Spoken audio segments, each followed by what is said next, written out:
Hello friends, welcome to our classes computer academy IC. आज की जो हमारी क्लास है उसके अंदर हम फॉर्मूला टाइप की कमांड्स को कंप्लीट करेंगे।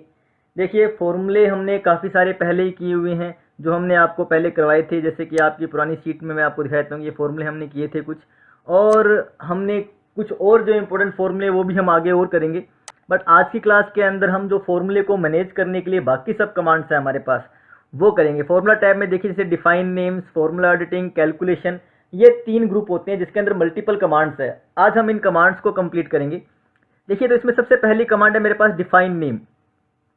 फॉर्मूले लगाने के बाद हमारे पास उनको मैनेज करने के लिए एक कमांड होती है डिफाइन नेम। डिफाइन नेम से हम क्या करते हैं, जो फॉर्मूले अभी तक हमने रेंज के हिसाब से लगाए हुए थे, जैसे देखो राज का है, राज का अगर मैंने सम किया है तो C14 से H14 तक का सम है, मतलब एक रेंज दे रखी थी कि यहाँ से लेकर यहाँ तक सम करना है। लेकिन मैं चाहता हूँ कि मैं रेंज देने की बजाय मैं सिर्फ राज लिखूँ और राज के नंबरों का सम हो जाए। मैं हिंदी लिखूँ और हिंदी के नीचे जितने भी नंबर है उनका सम हो जाए, मतलब नाम के अकॉर्डिंग मैं सम करना चाहता हूँ। तो उसके लिए हमारे पास नेम मैनेजर का यूज किया जाता है। अब नेम मैनेजर बनाया कैसे जाता है, सबसे पहले अपने उस पर डिस्कस करेंगे। देखिए, सबसे पहले आपको नेम मैनेजर बनाना है तो पहले टेबल को सिलेक्ट कर लीजिए। मुझे जो कैलकुलेशन करनी है कंप्यूटर के नंबर तक ही करनी है, तो हम कंप्यूटर तक सिलेक्ट करते हैं। बाकी सारी कैलकुलेशन वाले ही ऑप्शन है, फॉर्मूले लगे हुए हैं, तो हमने यहाँ तक सिलेक्ट कर लिया कि मुझे जो कैलकुलेशन करनी है वो कंप्यूटर तक के सब्जेक्ट तक करनी है। क्रिएट फ्रॉम सिलेक्शन पे क्लिक करेंगे तो दो तरीक ऑप्शन आएंगे मेरे पास, टॉप रो के अकॉर्डिंग और लेफ्ट कॉलम के अकॉर्डिंग। मतलब मैंने टॉप रो में हेडिंग बना रखी है, लेफ्ट कॉलम में हेडिंग बना रखी है, तो इसने सिलेक्ट कर लिया कि मैं टॉप रो से कुछ भी लिखूँ। रेंज के अंदर मैं इंग्लिश लिखूँ तो इंग्लिश के नंबरों का सम हो जाए, रेंज में अगर मैं जय लिखूँ तो जय के नंबरों का सम हो जाए। तो ये इसने दे दिया। मैंने कहा अभी ओके कर दीजिए, ये इसने बना दिया। अब देखिए, मेरा नेम के अकॉर्डिंग सारे फॉर्मूले काम करेंगे। जैसे मैंने कहा इक्वल सम, और सम के फॉर्मूले में मैं नाम देता हूं कि मुझे सम करना है राज का। मैंने राज सेलेक्ट करके दे दिया और एंटर किया तो देखो राज के नंबरों का सम हो गया 492। अब अगर मैं यहां देखता हूं तो राज के नंबरों का जो सम है वो 482 है, बट यहां पे 492 आया है। रीजन ये है कि यहां जो राज के नंबर है वो C14 से, मतलब यहां से लेकर यहां तक है, सब्जेक्ट के नंबर है, केवल क्लास उसमें इंक्लूडेड नहीं है। जबकि जब यहाँ है तो इसमें इसने एक रेंज दी है राज के नंबर की, और वो रेंज होगी यहाँ से लेकर यहाँ तक की पूरी। तो इसके अंदर हमारे पास अलग रेंज आई है, तो इसने क्लास को भी इंक्लूड कर लिया है। इसी तरीके से अगर मैं करता हूँ जय के नंबरों का सम, इक्वल सम, और मैं लिख देता हूँ इसमें जय, तो ये जय के नंबरों का आपको टोटल करके दिखा देगी भी जय के नंबरों का टोटल इतना आ रहा है। देखिए, इसमें भी 10 का इंक्रीमेंट है क्योंकि इसने क्लास को ऐड कर दिया है। अगर आप इसमें करते हो इक्वल सम और मैंने लगा दिया इसमें हिंदी के नंबरों का टोटल करना है, भाई हिंदी को सिलेक्ट लिखा, एंटर किया, तो ये जो हिंदी के जितने भी नंबर हैं इन सब का इसने टोटल करके मुझे दे दिया कि भी ये हिंदी के नंबरों का टोटल आ गया। अब बात आती, रेंज तो बन गई, लेकिन रेंज को अगर आपने चेंज करना है, चेंज करने का मतलब ये है कि जो फॉर्मूले में मेरे पास ये क्लास बीच में आ रही है इसको मुझे हटाना है, तब आप क्या करोगे, तो उसके लिए हमारे पास होता है नेम मैनेजर। जैसे मैं इस पर क्लिक करूंगा मुझे सबकी रेंज दिखाई दे दी इसने। देखो, अजय की जो रेंज है वो कहाँ से कहाँ तक है, ये अजय की रेंज है हमारे पास, ये हमारे पास जारी है, ये देखिए। ठीक है, मैंने इसको सिलेक्ट किया, नीचे जो इसकी रेंज में B16 था, मैंने B की जगह इसको C16 कर दिया। C16 करके यहाँ पे ओके पे क्लिक करेंगे, अजय की रेंज चेंज हो जाएगी, और अजय की रेंज चेंज होती है हमारे पास वो सारा कुछ सेट हो जाएगा अपने आप। अब देखिए, इसके अंदर बहुत सारे फॉर्मूले लगे हुए हैं, अजय विजय बहुत बड़ा रखा है। ये इसलिए है क्योंकि हमने जो ये रेफरेंस दिया है ना, ये अलग अलग शीट, ये शीट 3 का रेफरेंस है, और ये जो अजय नाम है ये शीट IEC नाम की शीट, मतलब मेरी जो इस शीट है इसका रेफरेंस है, हमने इसकी भी बनाई हुई है। अपने इसमें क्या करते हैं, name stop of the worksheet, name stop, name from the error, हम यहाँ से क्या करते हैं,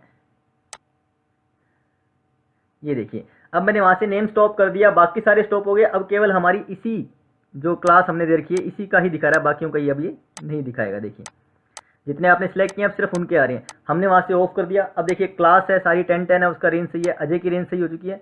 मुझे जय की रेंज करनी है। देखिए, जय की रेंज में 10 आ रहा है, यहाँ मैंने यहाँ पे कर्सर रखा और मैंने इसकी रेंज को चेंज करके ये दे दिया। आप चाहे खुद मैनुअली चेंज कर लीजिए, या फिर आप यहाँ पे डायरेक्टली लिख दीजिए। जैसे मान लो राज है, राज की मैंने ये लिखी हुई थी, तो मैंने यहाँ पे B की जगह यहाँ C लिख दिया, तो ये राज की C के अकॉर्डिंग आ गई।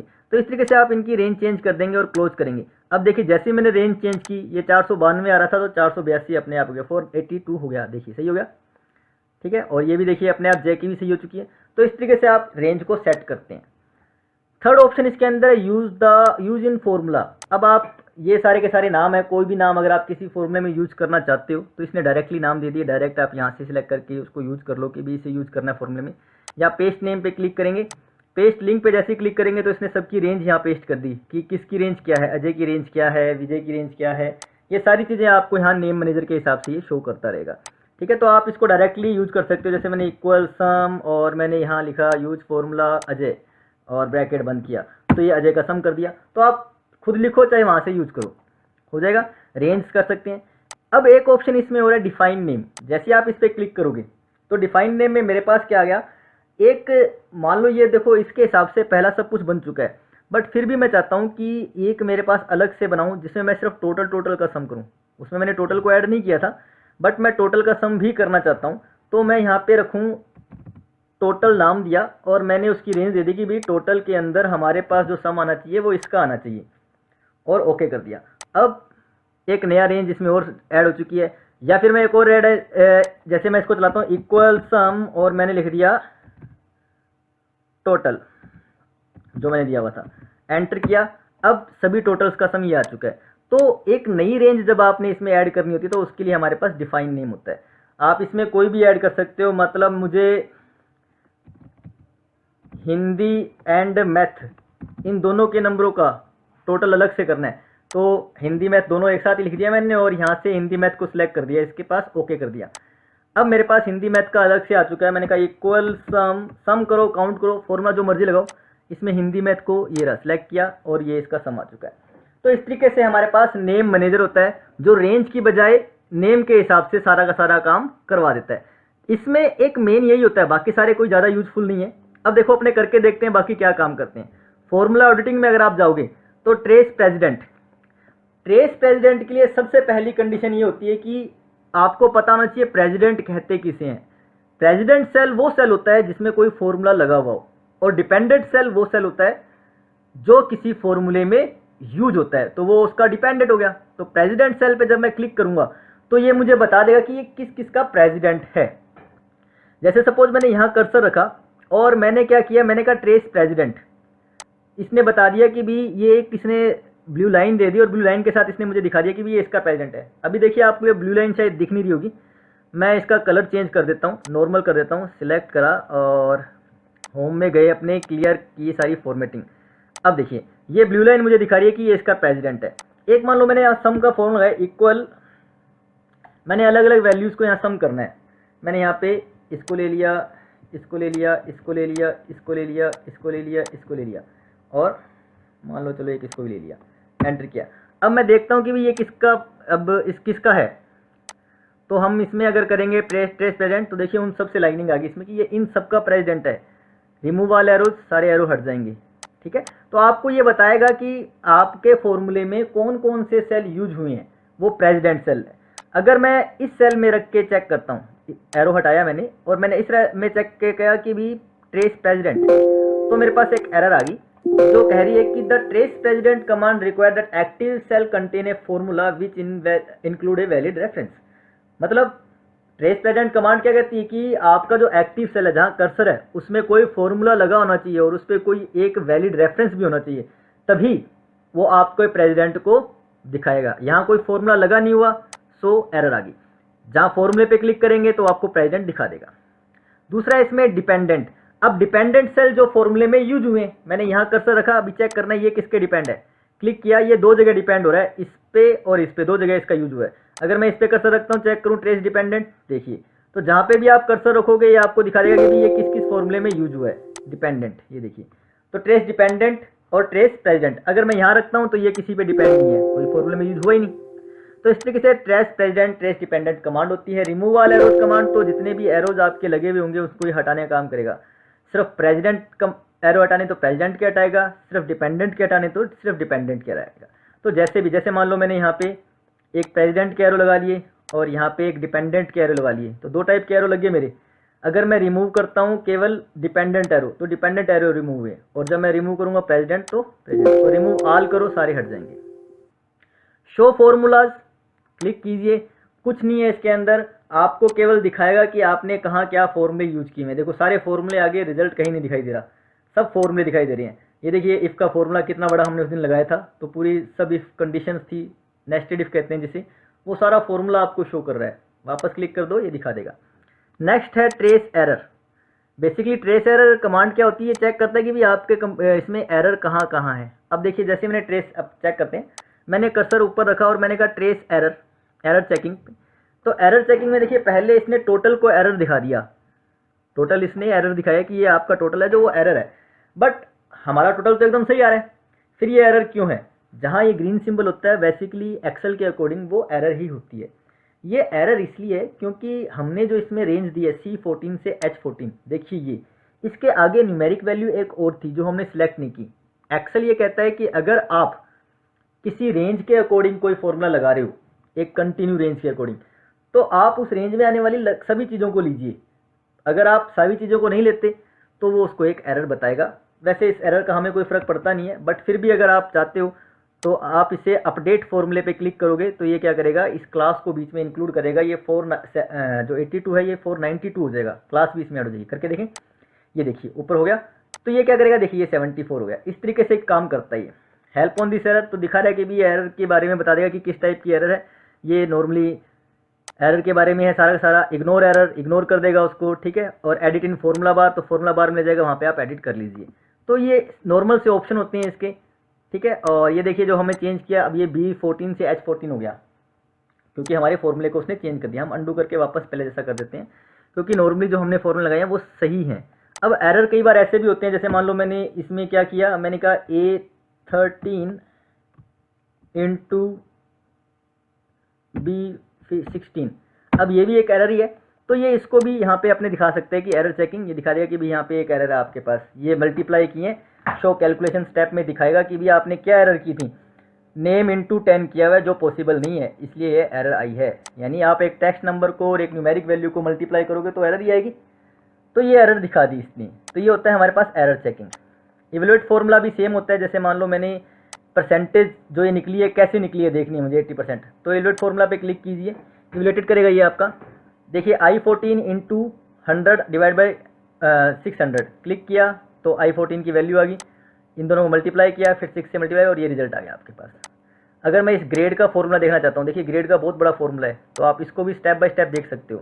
पहले J14 ग्रेटर देन 19 चेक किया, उसके बाद नेक्स्ट को चेक किया। तो एक एक करके चेक कैसे कर रहा है और कहाँ का कंडीशन ट्रू हो रही है ये दिखा रहा है, और उसके बाद हमारे पास कैसे रिजल्ट आया ये बताता है। तो स्टेप बाय स्टेप आपके फॉर्मूले को सोल्व करके देता है evaluate formula. Next watch window है। इतना कोई यूजफुल कमांड होती नहीं, आप कह सकते हो कि बेसिकली क्या है कि एक वर्कबुक की तरह काम करती है, वर्कबुक नहीं सॉरी बुकमार्क की तरह काम करती है। जैसे मान लो मुझे किसी लोकेशन को कोई नाम दे के सेव करना है, तो ये वॉच विंडो उस पे वॉच रखती है। कैसे करते हैं, जैसे सपोज मान लो मैंने यहाँ नीचे ले जाके कर्सर इस जगह पे G153 पे वॉच विंडो किया और यहाँ पे ऐड वॉच करके इसको एक नाम दे दिया, ठीक है, एक्टिव सेल हो गया, ओके। तो यहाँ पे क्या हुआ, इस पे एक वॉच विंडो लग चुकी है। यहाँ पे आप कुछ लिखना चाहो लिख सकते हो, जैसे मैंने ये लिखा हुआ है यहाँ, तो ये ऐसे वैल्यू लिखी हुई है इसके अंदर, या कुछ भी लिख सकते हो आप। इसी तरीके से मान लो मैंने एक जगह और सेलेक्ट की कोई भी, यहाँ पे इस पर मैंने क्या किया, एक न्यू वॉच विंडो बनानी है, आपने न्यू वॉच विंडो ऐड कर दीजिए इस जगह पे, ओके। तो 2 वॉच विंडो आ गई। इसमें मैंने कुछ लिखा नहीं हुआ, अगर आपने कुछ लिखा हुआ वैल्यू आएगी। टेबल बना रखी है, टेबल आ जाएगा, 2 बना दी। अब मैं अपने स्टार्टिंग वाले सेल पे आ गया। देखो स्टार्टिंग सेल पे जाने के लिए सीधा आप इस नेम बॉक्स में A1 लिखो, पहले सेल पे आ गए। किसी भी सेल पे जाने के लिए आप यहाँ लिख सकते हो, ये हमने पहली क्लास में किया था, तो सबसे पहले एक्सेल की क्लास की थी उसमें। तो अब मुझे अपनी जो वॉच विंडो पे जाना है, किसी क्लिक किया, मुझे जाना है इस वॉच विंडो पे, ठीक है, डबल क्लिक कर दो उस पर, ये देखिए इस पर आ गया, इस पर जाना है, डबल क्लिक कर दो, इस पर आ गया। तो इस तरीके से वॉच विंडो वर्क करती है। कोई और ज़्यादा यूजफुल है नहीं है, इतना ही काम होता है इसका। और नेक्स्ट हमारे पास है कैलकुलेशन ऑप्शन। देखिए कैलकुलेशन ऑप्शन 3 प्रकार के हैं, ऑटोमेटिक, मैनुअल। अब ऑटोमेटिक और मैनुअल में क्या डिफरेंस है, अभी देखिए यहाँ पे ऑटोमेटिक किया हुआ है, मेरे पास यहाँ पे टोटल आ रहा है 482, मैं ये 77 को कर देता हूँ 87, तो ये देखिए 92 हो गया। मतलब ऑटोमेटिक वैल्यू चेंज हो रही है, कोई भी फॉर्मूला लगा में अगर हम वैल्यू चेंज करनी है तो वो ऑटोमेटिक हो रही है। अगर मैं यहाँ 78 है, इसकी वैल्यू 100 कर देता हूँ, तो इसका टोटल भी अपने आप देखो चेंज हो गया। तो ये ऑटोमेटिक चेंज कहलाता है। लेकिन मैं चाहता हूँ कि ऑटोमेटिक ना हो, क्लिक करने पे हो, तब उसके लिए हम क्या करेंगे, इसको मैंने क्या किया, मैनुअल कर दिया। अब मैं वैल्यू चेंज करता हूँ, जैसे मैं इसमें कंप्यूटर की वैल्यू जो मेरी 56 आ रखी है, ये 364 टोटल है और कंप्यूटर के नंबर है 56, मैं इसको 70 करता हूँ। देखिए अभी ये 64 ही है, 364 ही है, कोई चेंजेस नहीं हुआ है इसमें। लेकिन जैसे ही मैं कैलकुलेट नाउ पे क्लिक करूंगा, देखो चेंज हो गया। तो ये क्या करता है, आपकी कैलकुलेशन को मैनुअल बना देता है। जब आप कैलकुलेट नाउ पे क्लिक करेंगे तभी आपकी जो कैलकुलेशन है वो कंप्लीट होगी। और कैलकुलेट शीट का मतलब मैनुअल कर रखी है, मैं शीट पे कैलकुलेट करूंगा तो पूरी शीट में जितनी भी जगह आपने चेंजिंग की है वो सारी की सारी एक साथ हो जाएगी पूरी वर्कशीट के अंदर, ठीक है ना, एक साथ वर्कशीट, इसमें सारा काम एक साथ हो जाता है। तो ये कैलकुलेशन में मैनुअल करने पे चीज़ें काम चलेगी, ये पूरी शीट के लिए और ये एक स्टेप बाय स्टेप करने के लिए, तो ज़्यादा इसका यूज़ नहीं होता। इसमें एक ऑप्शन है automatic except for the data table, मतलब इसमें एक डाटा टेबल के आगे कमांड आएगी, उस कमांड को छोड़ के बाकी सब जगह ऑटोमेटिक हो जाएगी, वहाँ पे ऑटोमेटिक नहीं होगी, वहाँ पे आपको मैनुअली करना ही पड़ेगा। तो ये अलग चीज़ होती है, ये हम तभी करेंगे जब अपने डाटा टेबल करेंगे। तो ये हमारे पास फॉर्मूला टैब कंप्लीट है। आज हम इतना ही करेंगे, आगे की क्लास में हम और कमांड्स करेंगे। Thank you.